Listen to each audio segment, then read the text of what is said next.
Grabe ang init. It's 95 degrees Fahrenheit inside the car. Sa labas, 83 degrees. Sobrang, it's humid. Ang init. So, tinatamad akong magluto. So, I asked my kids na mag-take out na lang kami. We just get McDonald's for dinner. Pumayag naman sila. Sobra ang init. Tara, punta tayo. This is my life. Pag tamad na tamad ako, you know, I can't do anything. I can't mow the grass because it's too humid. Para akong hihimatayin sa init. So, we need to mow the grass, but not today. Sa sobrang humid talaga. Tara. So, ganito kalayo ang McDo sa akin.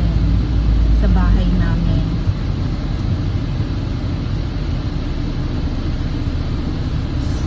Oops.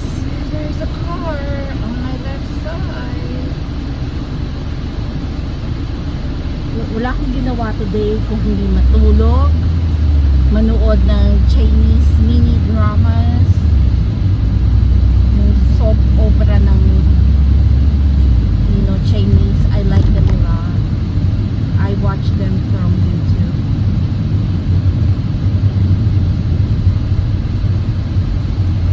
So yeah, trash day. Grabe init talaga. Lumabas nila ako ng bahay, wala nang toothbrush yan. Talagang go na lang. Wala nang toothbrush. Tapos yung nakapuyod lang ako. Yung bun, na parang lola. Tapos bihis lang ako. Go, palit ng damit. Tamad na tamad ako. Walang shower. Sobrang init mamaya na. Mamaya na shower. Wala akong ginawa talaga. Maghapon. Kung hindi matulog, manood. Nasa kwarto lang ako. Yung mga anak ko naman, ang ginagawa nila maglaro. Videos. Magkasundo. Kasi they like the same game. Order na.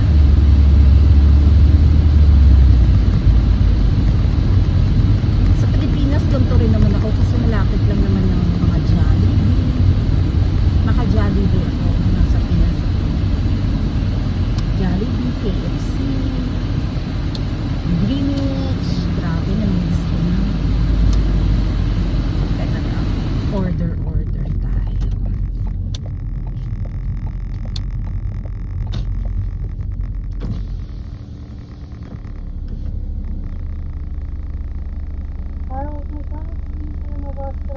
No. What? Okay, 2 McDouble plain. Okay. 3 McDouble.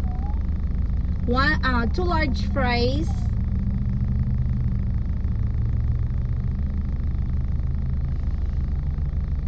Where is it? 2 large French fries.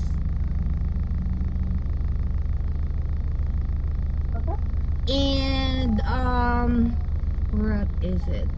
It's the Oreo McFlurry 1. Okay. That's all. I'm sorry, did you say you wanted to add the cream one and double for that? The Oreo 1. Oreo McFlurry? Yep. Yeah, please.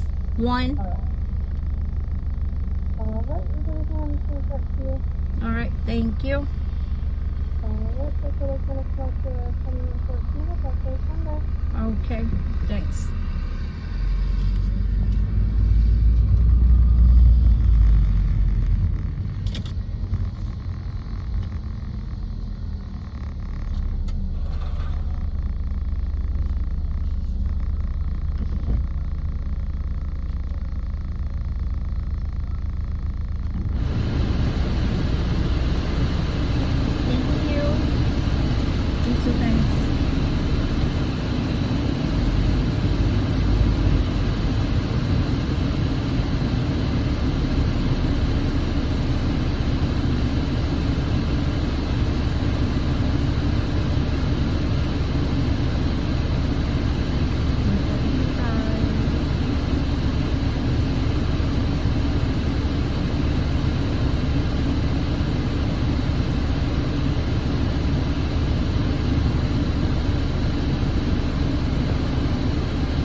kaya lang ako pinansin ha. Sabi ko, pareho ko silang tinext at the same time. Do you need to be rehabilitation? Parang addict sa games. Hindi kumakain. Eh, anong oras na? Awake sila, para silang mga call center agents. Aba, gising sa gabi, sa madaling araw, tulog sa umaga, tapos pagkagising, they will play together again. Good because they get along, diba? Pero syempre, they need to eat. Eh, yung babae ko, kakain yun kahit anong mangyari. Yung anak kong lalaki, yun, Diyos ko, talagang pipilitin ko pa. Tapos, sabi ko, do you need rehab? Sabi, what? Sabi ko, you're an addict now. You need to eat. So, ayun, kakain na siya. Grabe, sabi ko sa kanya, eat at least 3 big meals a day. Ang lagi niya kinakain, mga snacks. Eh, grocery day ko yesterday. Ay, Monday ba? Ano ba ngayon? Oh yeah, Monday. My grocery day was yesterday.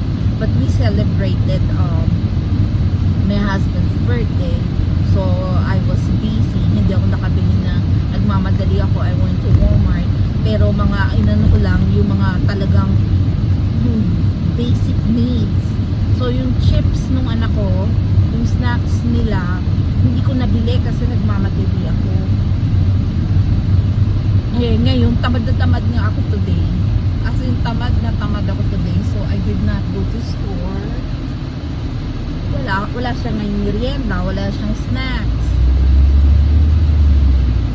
Pero may mga ice cream naman, ganyan. Nabili ko naman yung... So, we're back home. Goodbye muna. Pakain sa mga chikiting. Bye guys!